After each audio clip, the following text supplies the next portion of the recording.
Alors voilà, je suis de retour. Ah oui, il faut m'excuser, mais vous savez ce que c'est, nous, les gars du haut, quand l'été arrive, comme on supporte pas le chaud, eh bien on migre au nord, dans un pays où les glaçons ne fondent pas plus vite que le pont s'évapore.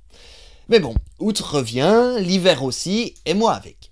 Alors je me suis dit que pour vous faire patienter pendant vos longues journées pluvieuses, plutôt que de vous raconter mes vacances au frigo, j'allais vous donner quelques petits conseils culturels, gastronomiques, touristiques qui vous permettront d'aborder plein d'optimisme notre été indien où on pourra enfin chausser les skis.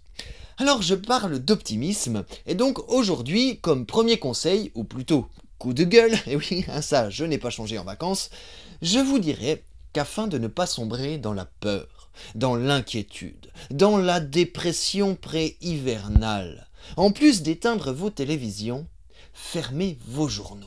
Évitez à tout prix en ce moment la presse locale. Alors, je m'explique.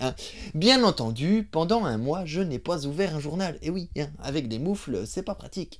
Et donc j'en étais resté aux rubriques culturelles des comices, des conscrits, des spectacles de qualité faits par des gens de qualité pour un public de qualité. Alors quelle ne fut pas ma surprise de découvrir que pendant mon absence, notre gazette républicaine avait sans doute été rachetée par les Bouygues, Bolloré, Veil, puisque les feuilles étaient tachetées de sensationnel. Coup de couteau, noyade, assassinat, cadavre forestier, à chaque titre je croyais lire Détective Magazine. C'est un peu comme si d'un coup Jean-Pierre Pernaut s'était mis à faire de l'information. Eh oui, ça ne collait pas. Alors bien entendu, je vous l'accorde, le lecteur se doit d'être informé. Mais le lecteur se doit-il d'être apeuré? Alors, moi je lis votre presse parce qu'elle est papier.